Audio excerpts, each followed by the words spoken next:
saw the one that came off this island. But utility proposed in that IRP process that they were going to deal with this by stationing 1 megawatt battery systems around the island, so that you would have the storage, and you would flatten out the peaks and valleys. And that actually was a good proposal. And they promised to have it all ready by 2013 so that they could take all comers. And that's in the document. I actually got involved in utility issues in '96. Yeah, so you missed.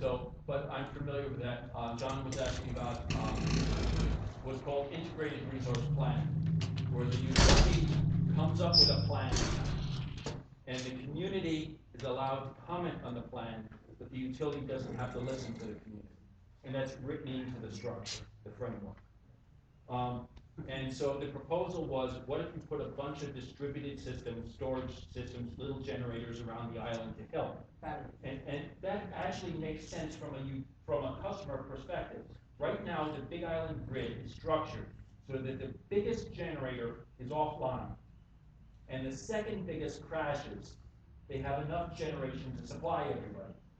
Well, it doesn't take a genius to figure out that if you have only 200 megawatt generators, then you're going to need 200 megawatts that could be offline and 200 that crashes. And all your generators were 5 megawatts in size. Then instead of having to account for 400, you'd only have to account for 10. You have a 5 offline, a 5 crashes. It's the smaller the systems compared to the grid, the less problems you have. But the utility likes massive generators because that means they have to have way more than they need. And since you're paying the bill, what's the problem?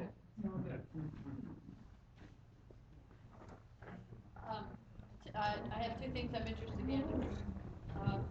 One is that there is a likelihood of there being a considerable, well, I wonder what the need for electricity will be, additional need for electricity on Oahu with the rail.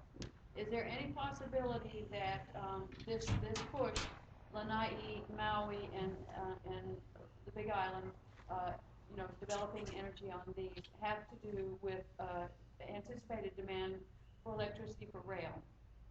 And the second is actually just a point, not to do with that one, which is most people think that we have a public utility, but there's nothing public utility about Hilo. It's a private monopoly, profit earning enterprise, and most people think we've got a public utility. So guaranteed revenue. Yeah. So your first question is, what happens if rail comes? Will we need added energy? If rail were operational tomorrow, Oahu would have enough energy right now to supply it. So no, we do not need additional generation. Second, public utility. Well, yeah, that's an oxymoron, but I have one that's even better. The Department of Commerce and Consumer Affairs has something called the Consumer Advocate, which is supposed to represent consumers before the Public Utilities Commission. And the way they view themselves is, if they are worse than the utility will look good. So, for example, while Keaau says climate change is real, we're part of the problem, we're part of the solution, let's wait for the market to decide, the consumer advocate is like, climate change, what's that? We don't have to worry about that, we should incorporate it into our study. When Keaau said, let's go slow with palm oil, tropical biofuel palm oil, the consumer advocate was like, why not just race for it? Who cares what your engineers say? Let's just go all the way right now. What's the problem? So their role is to make the utility look really reasonable. And they're called the consumer advocates. And then when people try to intervene in Public Utilities Commission dockets, the Keaau turns around, or Helco turns around and says, but the consumer advocate is there for you to safeguard your interests. Thank you. Just to clarify, excuse me, you said that in North America, the peak usage was during the day, like when there's a lot of renewable energy available often. But Hawaii's demand pattern was slightly different with the peak late in the afternoon. Could you explain why, please? Sure. Energy in the United States is used in sort of three major areas: industry, government, residents. Industry and residents are the major consumers. We don't have a lot of industry here. With the exception of the power plants and the refineries, we don't have a lot. So, right about now, we have all our lights on here in all these office buildings and everything. We also have people racing home to turn on all their cooking and their cleaning and their dishwashers and everything. So everything goes in the evening between 6 and 8. On the mainland, industry uses a lot of energy during the day, and by the time evening comes, it has dropped off sharply. So they have a peak during the sunny part of the day.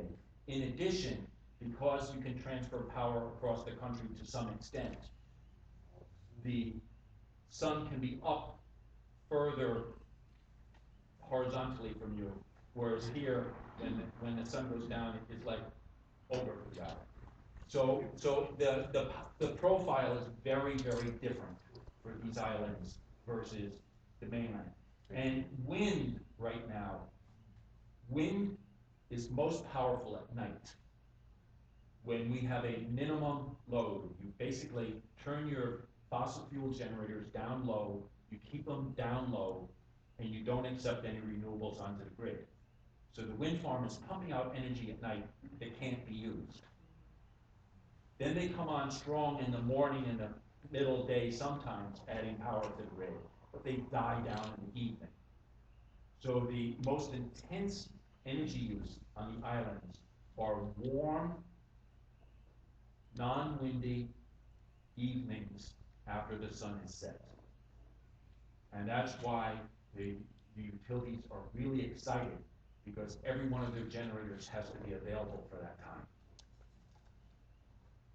Dan? Yeah, you brought a lot of good points. I don't know, so many points that I could answer in one, but I think overall, I think the paradigm you're facing is really good. I think the whole problem between decentralization and centralization, the whole paradigm since the 18th century, and this is a microcosm of not only energy, but all across financial and political realm, is that system demands centralization.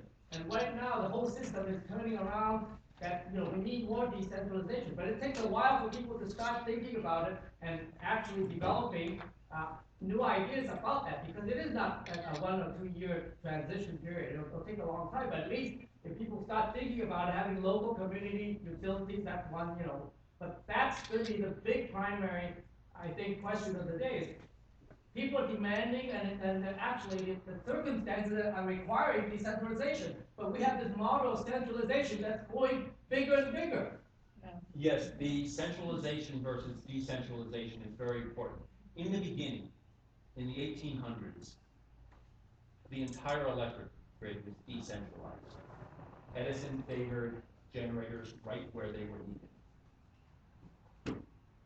But over the course of from 1930s forward, bigger and bigger generators became cheaper and cheaper to use. And therefore you could build bigger and bigger generators, and you could string transmission lines through other people's communities, and the heck with what they thought. Starting in the last couple of decades, the price of on-site generation, renewables on-site, has really dropped. The price of wind and solar has dropped sharply, to the point where now the path is crossing in places, and it's crossed in Hawaii, where decentralized is cheaper than centralized. The utilities across the country hear that, and what Keaau would like to set up here is bringing in universities and think tanks from Asia, from the United States, to test centralization models, to test grid-based storage, to test smart grids, And the reason for bringing in universities and think tanks is the utility can sign non-disclosure agreements with them. And the data that they come out with, you and I can't see. Even as a member of the Reliability Standards Working Group, the PUC Forum, there is data that I can't see about what they're doing. So it's hard to advise the PUC when the data is hidden from them. If you were to build centralized and decentralized models, Hawaii would be the one place in the world that is ideal to test the decentralized model. We have all kinds of renewable energy. We have high electric rates. Why not test it here? Why not encourage investors to bring in the money and test the ideas here about how you survive without a grid? And look at it. eBay, Google, the big banks in South Dakota that handle the big credit cards, they are not getting their power from the grid. The grid is not reliable enough for them. They are separating from the grid. They're testing different things. They're testing fuel cells. They're testing renewable energy. They're testing bloom boxes, which is using natural gas for on-site, for small generators on-site to help balance wind. So for example, if you had wind and solar up at your house and you had a small generator powered with a little natural gas to offset the wind and solar, you could become largely, you could remove yourself from the grid, you could be mostly renewables, and as batteries develop, you could be 100% renewable. Google, they're testing it because they have to, their systems have to be reliable. They can't rely on the grid. Credit card companies can't stand the chance that the grid will flick off for even a tenth of a second. Because if they're handling billions and billions of dollars in accounts, they can't take the chance that suddenly their computers won't work for a few seconds. So a lot of big companies are testing the ideas of why not try it on an island scale. Yeah, I think I've been off the grid for over 30 years, living small scale. And I remember when we wanted a phone, which is 1980, before cell phones and all, so we had to get a phone line down. But they must have had a deal with the electric company, because the electric company said in a letter unsolicited that if we wanted to hire poles to bring electricity in, it cost us about $20,000, I think, about half a mile. We never wanted electricity, but that was what it was going to cost us just to bring the line in. In the 30 years, I haven't spent $20,000 in our solar with batteries and everything. So we started out very small. We've expanded now to even solar refrigeration at our place. Solar power runs our refrigerator, as well as our lights going into all LEDs rather than even the compact fluorescents. LEDs are much more efficient. So we've done it. The key thing, I think, to get people off the grid now is this financial mechanism. Something where people can pay the same or less of a monthly bill, but to go off the grid. Because that financing is key. So they're not stuck, with an investment, upfront investment. How do we get that happening? That's what we're going to be working on in the near term, figuring out that mechanism. And one reason for testing this first on the Big Island is that because you have dispersed communities, if you rely on the grid, you have to have all these transmission lines tying communities that are stretched apart. Whereas if the communities each focused on themselves, you could eliminate all of these. Can you imagine not going into your community and not seeing overhead? Massive lines. That'd be nice. Not Can you just the, imagine the coastal power plants suddenly disappearing? it's not just the visual effect of the power lines, it's also the poles, which are always along all the highways, and I can't even begin to count the number of people who die because they crash into the poles. Yeah, and that's another thing that amazed me, because a smartphone is wireless, but a smart grid is wires everywhere. Yeah. In your paper, you discussed geothermal and maintaining the naptha plant up in the Hamakua. What was the thinking there? The thinking was, if you are going to stay with the grid, And if you are simply going to go halfway, then you want a more distributed system that relies greater on renewables. Going halfway, you might put in a geothermal plant in Aupuni. Hualalai could handle a geothermal plant. The existing naphtha plant in Hamakua could help you if you want to go halfway, if you want to remove the fossil fuels, but you want to stay connected to the grid. So at the time I wrote my report, I pictured that some islands would not want to go off the grid, and some would want to favor a more distributed, less fossil fuel intensive. I'm coming more to the conclusion that everybody should go off the grid. What was the advantage of naphtha, though? I guess, Naphtha is one of the cleaner burning fuels. If you look at the power plants in this state, if you look at emissions per kilowatt hour produced of electricity, the really high intensity air emissions are Kahului, Hilo, and Puna. So Helco's two plants in this vicinity they were grandfathered in, they were built in what, the 40s and 50s, way before anybody heard of the environment, before Silent Spring. So they're old plants, they're polluting plants. No matter what you do, you gotta get rid of them.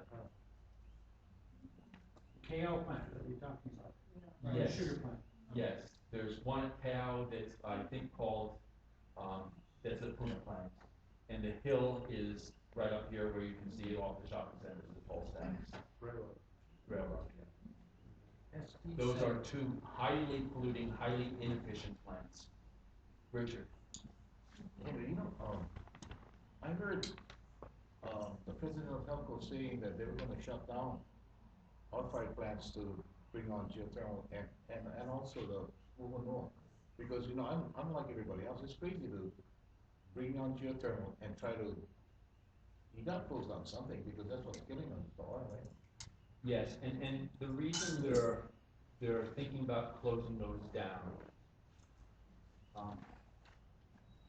is there have been some engineering studies that show that Helco has been overly cautious and think that they need them. Could you please repeat the question? The question is, wasn't Helco going to shut down these two power plants anyway? The Keaau plant that they call Puna and the Hill plant on Railroad Avenue. And the question is, the utility was not planning on shutting them down, but as a result of the PUC Reliability Standards Working Group and some engineering studies that have been going on that show that they can be taken down and that the grid will not be harmed by taking them down, the utility has been persuaded that they should remove them eventually in the near term. Well, it's a little more complex than that. To begin with, Helco has about, as you pointed out, about 70 megawatts of overcapacity, excluding those two plants. So they can afford to do that, but they're not going to take that extra capacity offline because anything that they take on for geothermal, they have to have something that is not cold start, meaning that they can bring them up online. They're maintaining them in a running mode based on the idea that geothermal could disappear with basically 72 hours notice from USGS. Anything they bring on out there, they have to have warm backup for.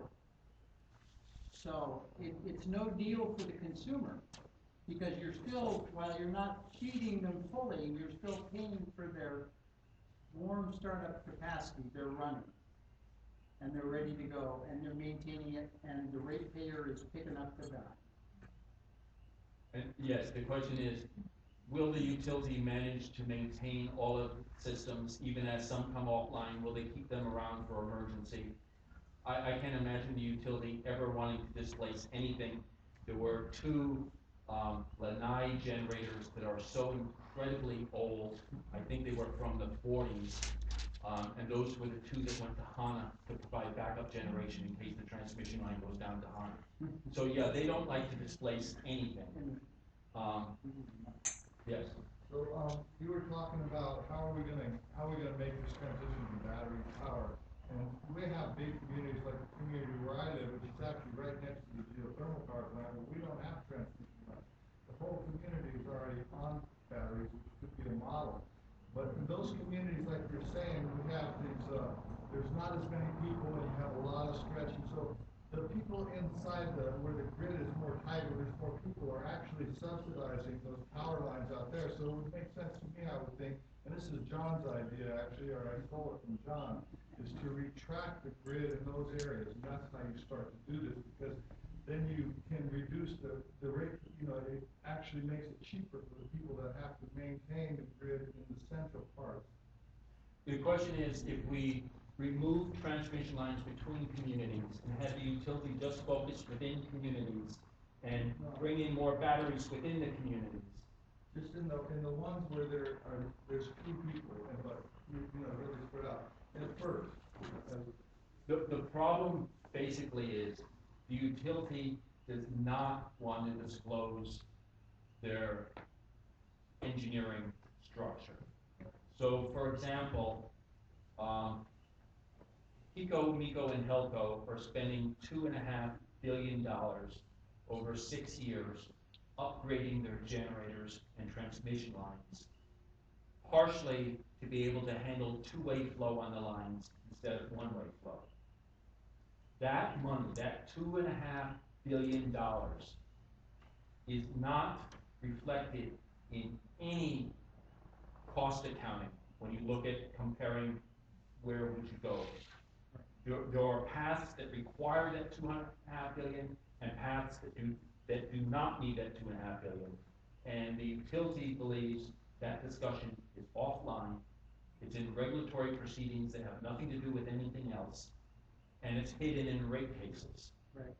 So that the public does. I mean, I should be able to tell, being on a PUC reliability standards working group, how much money the utility is spending to maintain the reliability of their system. The cost numbers are all hidden. The utility does not want to share their cost data. For example, the Aina Koa proposal. That proposal, we, like the land, filed to intervene before the Public Utilities Commission, and the PUC denied us to go in. We looked at their data, and Keaau, Helco, hid data.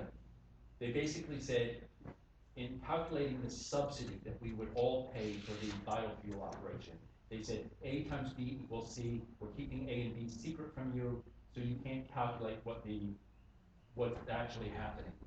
We actually found the information in another regulatory proceeding.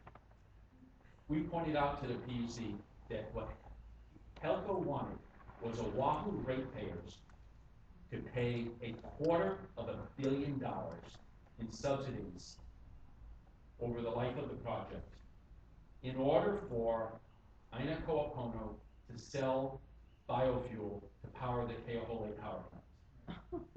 And at the same time, Aina Koapono wanted to have Helco ratepayers also pay a subsidy to help the Oahu ratepayers pay for it. And at the same time, Aina Koapono wanted to make fertilizer and agricultural products and keep all the cost data secret from even the PUC, so the PUC wouldn't know if electric ratepayers were subsidizing profit margins in other areas. And we pointed out the figure, we thought it was $250 million, just Oahu ratepayers would subsidize for this.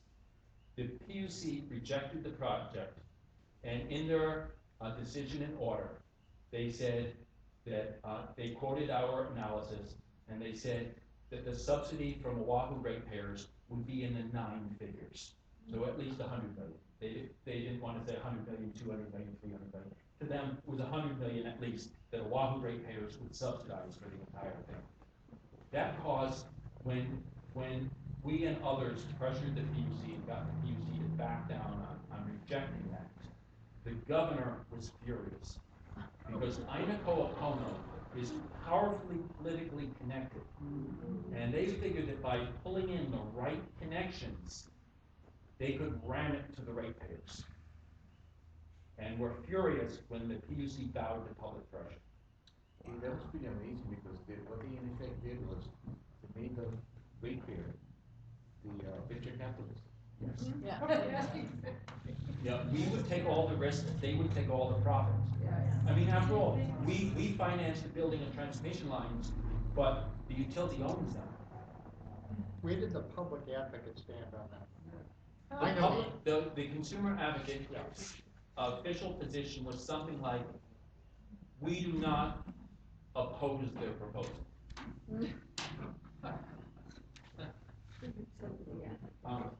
Yeah. Do you, just a quick question, do you have any idea, can you give us an estimate of what percentage of telco's maintenance budget is for the grid, and what part of it is for generating electricity? The question is, what percent? I'm really talking about transmission lines, I'm not talking about all the power plants. The question asked is, what percentage like of the bill goes for transmission, what part goes for generation, that kind of stuff. The utility has actually, when legislation has been proposed at the state legislature, said that they refuse to break it down that way. Right. They absolutely refuse to break it down that way. Because your phone bill has it all broken down, itemized. But if you broke it down, your electric bill like that, then you would know whether what they were doing made sense or not. And they do not break that down even to the regulators. Denny Kaufman told me it was 20 cents. Does he not know what he's talking about? The question is, does Denny Kaufman know what he's talking Denny said it was 20 cents. He told me just last week that the transmission cost is 20 cents. The problem with most politicians at the state legislature is that they are clueless on energy policy. Right. Absolutely clueless. And somebody will whisper something in their ear and they'll say it as if it's the gospel. For example, when the proposed cable was coming in for Maui to Oahu at this past legislative session, one Maui legislator actually got up on the floor of the Senate and said, the reason we need this cable is because Maui needs baseload energy from Oahu. We have a shortage. And the fact that that Maui has 70 megawatts extra right now of baseload power was something that he was clueless about, even though he was a former head of the Senate Energy Committee.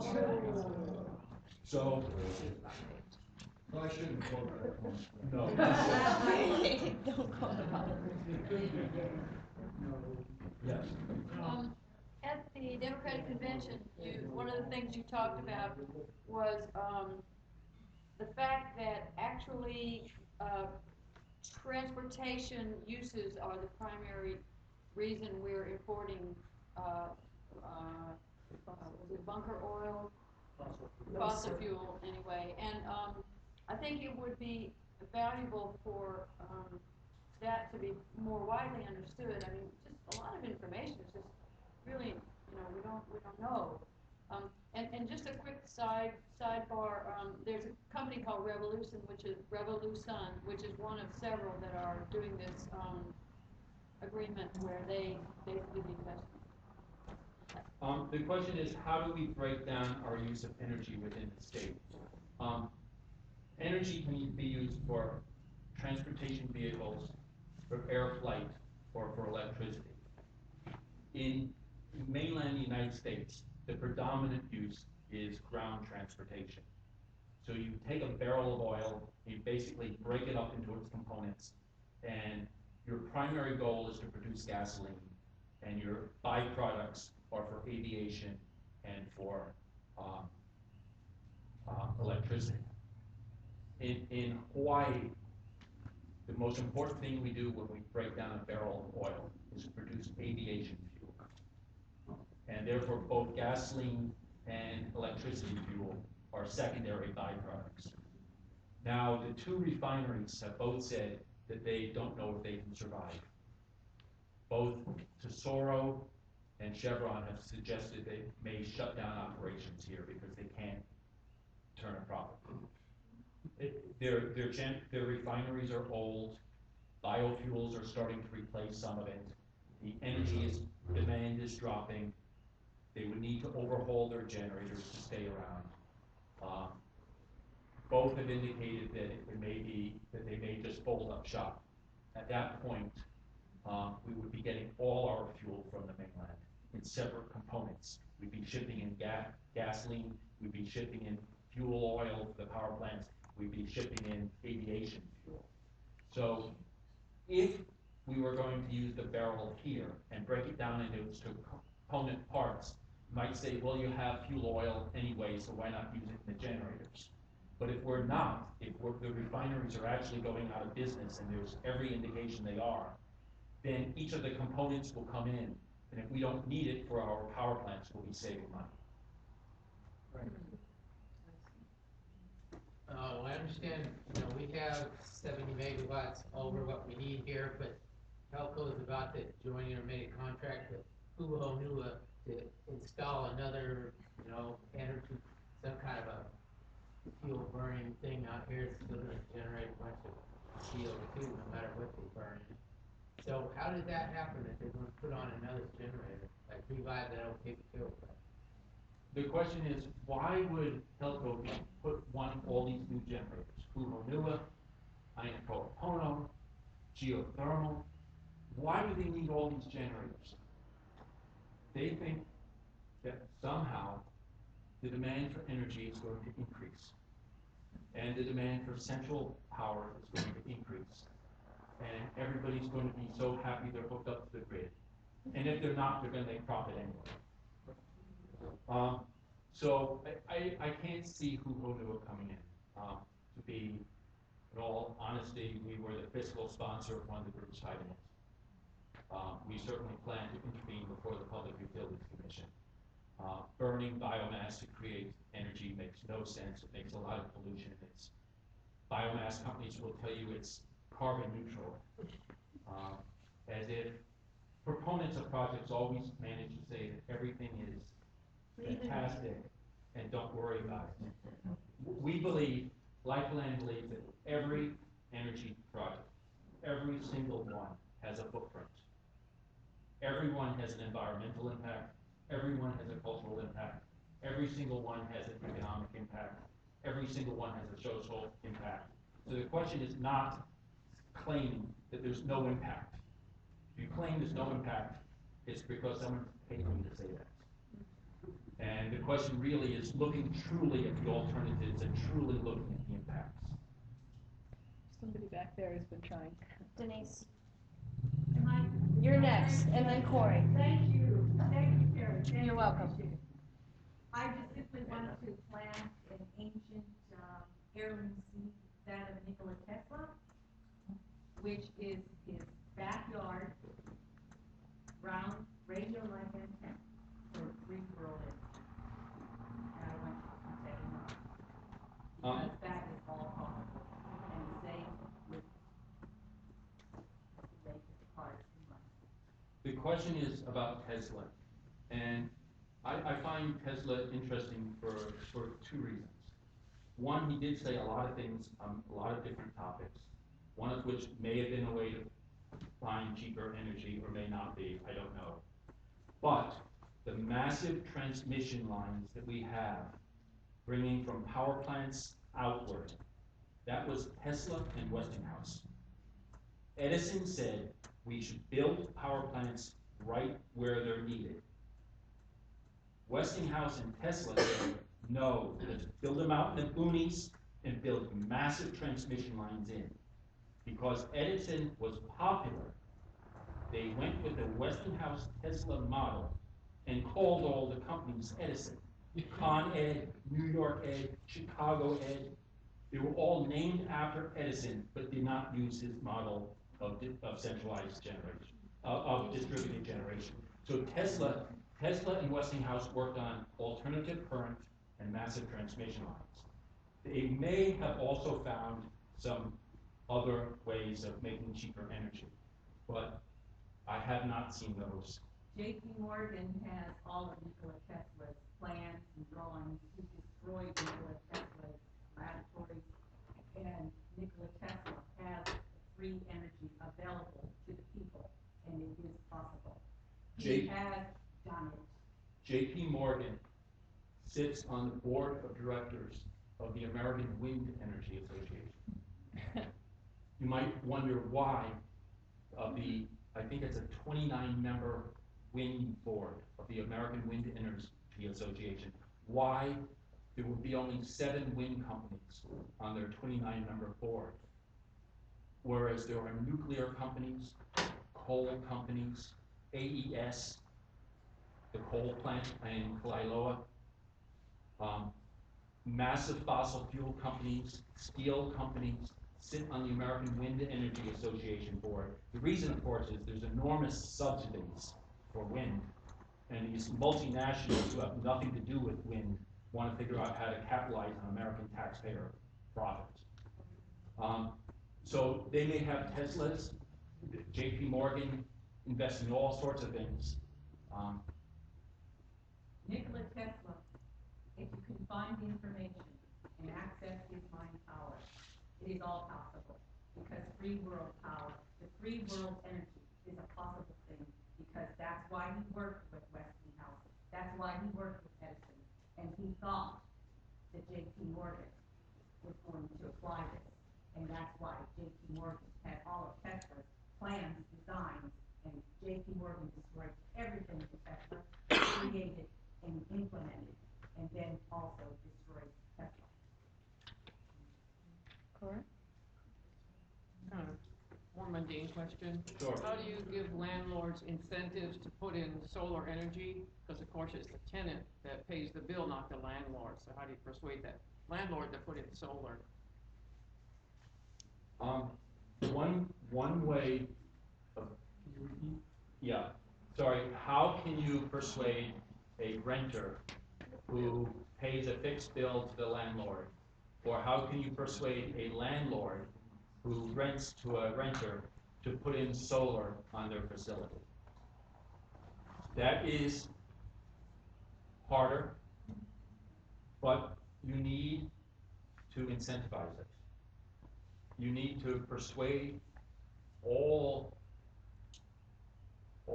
landlords that you're actually making this place better environmentally, culturally, that they will save money, that everybody will save money. It's harder for some reason. The military is putting in solar faster than anybody else. At one point in the 90s, the U.S. Navy in Hawaii accounted for 3/4 of all the solar roofs on all government buildings in the United States. Wow. So it's a matter. There are many different sections of markets that need to be gone after, but we need to be aggressive in all of them. And one way of doing it is to say that, like in 2020, it will be the state policy that if you can have renewables on your property and you rent more than 5 units and you choose not to, there'll be a penalty. I'm thinking, off the top of my head, but there are many ways of doing it. You brought up the Navy and biofuels. I think the figure publicized it was costing $450 a gallon for their Navy biofuel. You know how they got the figure so high? The question is, biofuels aren't very costly, and why on earth would the military be willing to pay so much for biofuel? And the military will say that it costs a great amount of money to ship oil to Afghanistan to fight the war. That you have to fly it in on helicopters, or you have to bring it in on convoys, that you lose soldiers and people along the way. And wouldn't it be nice if you could have portable solar, portable wind, and biofuels produced locally, so you could fight the wars and not have these long supply chains? So the military is looking at ways of promoting renewables to fight green wars. So, But, but McCain has shut down the biofuels program and said it's like $1.58 billion too much. And they also killed the tidal project for Kaneohe Bay too. Are you aware of that one? And then also about storage. What about molten salt? Have you heard of that? okay, that's 3 questions. Let's see. Biofuels, the Navy has held biofuel industry forums on the Marine base at Kaneohe that I've attended. They have said that they want to encourage biofuels, but they will not subsidize the production of biofuels. They want to see if biofuels, if by providing a large market, but not subsidy, whether they can get large producers to figure out ways of producing biofuels on a cheaper basis. So they're testing it. The Marine base is one place they're testing it. Molten salt is a storage mechanism that's most associated with Sophagy. They're concentrated solar power out at Keaau, where you have a parabolic mirror aimed at a pipe containing molten salt. You basically have solar power heat the pipe. The pipe can stay warm till after the sun is set, and then you can have solar power basically provide power at night. Spain became the first place in the world, not the United States, Spain, where they had a concentrated solar power plant produce power for 24 hours by storing it. The storage mechanisms are very, very expensive. So it's nice if you want to buy out Tesla and show how green you are, but the average person wouldn't do it to drive down to their neighborhood store. It's a very expensive mechanism. But right now, molten salt is one of the techniques being tested to find ways of storing solar and converting it to nighttime power. That was a bit complex, but I hope I answered your question. What about the tidal project? The tidal project, we don't have tidal, we have wave. So Okay. off the base, Right. off the base, they tested they had a test site for testing a wave system for a couple of years. They're now building a second site so they can test 2 different types at different times. One I think is in 30 meters of water, one's in 60 meters of water. So they can test different types of wave energy. But again, the military is testing things that Hawaiian Electric is not testing, but then trying to claim credit for it. So we have these homeowners who have purchased an array of solar panels, and their roofs are covered with them, and they're tied into the grid so that Telco, takes the energy, uses it, and then allows them to use X amount. Not that they can, it doesn't sound like they can really maneuver it, but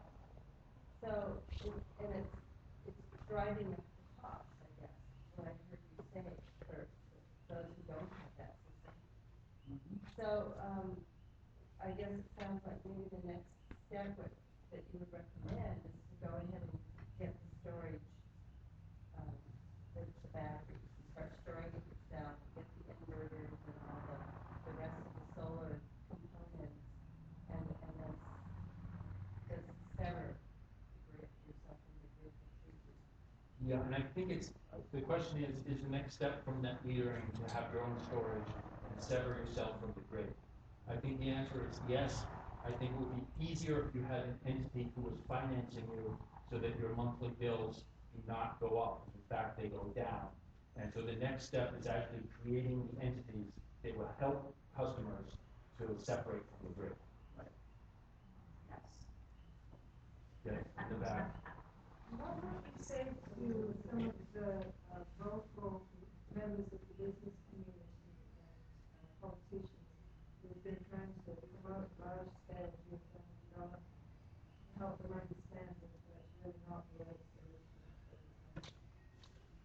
question is, how can we get politicians and business leaders to recognize that this is not the way to go? Geothermal is not the way to go. I actually think we had a golden opportunity for that. The U.S. Department of Energy has decided to redo the inter-island cable EIS process. You may know that Murdoch put out an environmental assessment for the wind and then pulled back because the state was going to do it. Then the state did it and they botched it. So now the U.S. Department of Energy is going to do their own environmental impact statement, looking at the price and technology of different alternatives. One is on-site generation on each island, and one is inter-island cables. We're going to propose that they also look at separating people from the grid, eliminating the grid as an alternative. The federal rules require them to look at an alternative that is reasonable, even if it's outside their agency's jurisdiction, there is no funding, and it's not technically legal. If it's reasonable, they have to look at it. So the question is to force them to look at it, and to force them to look at the true impact of putting in the cable. Because the proposal is to put the cable between Lanai and Molokai through the whale sanctuary. There is no high voltage transmission line in the United States that goes through a sensitive marine habitat or through the whale sanctuary. And federal agencies have already said they have concerns about that. And while electromagnetic frequency, the argument is out whether EMFs hurt people. It is known to impact marine animals. It affects their location, it affects their communication, it affects their ability to detect predators, and it affects their ability to find prey. And their aumakua. Yes.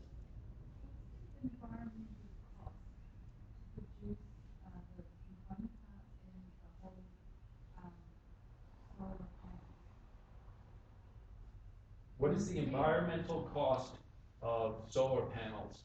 And where does it impact the world? And I'll throw in that the environmental impact of wind also. Because right now, the majority of wind turbines, you can name the country that produces the most wind turbines in the world. China. The one that produces the most solar panels. China. And the magnets which are powering the wind turbines use extremely nasty trace minerals that you have to pull up and pour acid over. And the number one country that has these trace minerals is Afghanistan. Afghanistan is number 2, that's why we're there. Yeah, that's right. China's number 1. We don't want them to have the monopoly, so we have to take Afghanistan. So yes, wind has some very dangerous components if it's done wrong, and we need to make sure that the magnets used in the wind are not using these trace minerals. And we also need to promote more development of the resources here in Hawaii and in the United States. We need to rebuild the industrial base.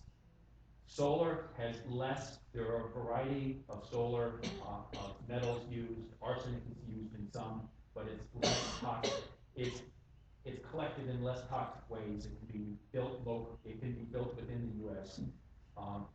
It's a question of requiring when you decide which systems to pick, that you look at how they're made. And it requires us to begin looking at the life cycle costs of the different technologies. There are a number of solar things that are relatively safe. There are ways of making them safe.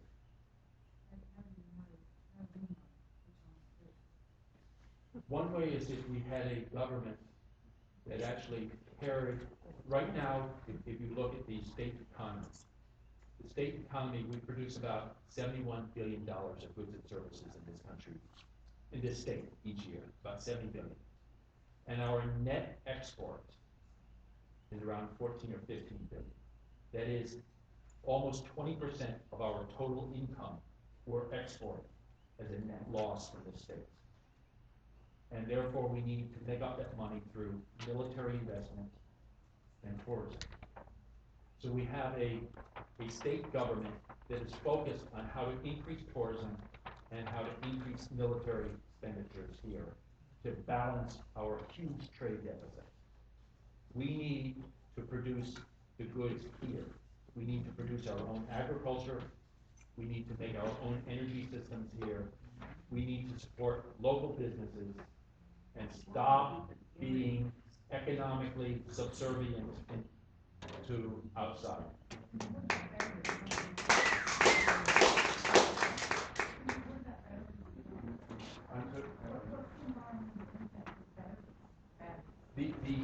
What is the environmental impact of batteries?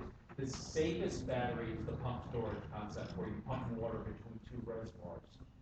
There are a lot of wind farms that are testing things like acid, lead acid, other things. They're testing different trace minerals. I'd have to get back to you. The bloom box, I have to get back to you on that. There are ways, but that involves a whole different conversation. What? And not, it's clean. Tesla energy is clean, totally clean, and not available anywhere, and there's no demonstrations of it anywhere. We have time for one more question. The county would like us out by 9. Who hasn't asked the question? Paul. What's the environmental cost of geothermal? Very good question. Hawaii. What is the environmental impact of geothermal In Hawaii. in Hawaii? There are, let's say, 2 ways of creating the geothermal. One is open cycle, where the emissions come up, shoot through the generator, and go out into the environment. That is the way we tested here in the 70s and 80s. That is highly destructive. The modern proposed project by Ormac is where you take the fluids and you bring them up and you put them back into the ground, which is safer. However, there are a number of hazardous materials used in geothermal. There are a number of things that can go wrong with geothermal plants. There's a number of leakage issues. And there's a question of, right now, Ormac is drilling a new hole into the ground every year because their existing wells lose capacity and have to be continually replaced. And there are different methods of drilling holes, some of them more benign than others. So geothermal, while it's gotten better, does have a number of problems associated with it. And that's why we would prefer solar. Give your email. Oh, my email is henry.lifeoftheland@gmail.com. And henry.lifeoftheland@gmail.com. No question is too crazy to ask. You probably asked it already. I've had questions asked by first graders and lawyers. Thank you very much. We're supposed to be out of here at 9 o'clock, so unfortunately.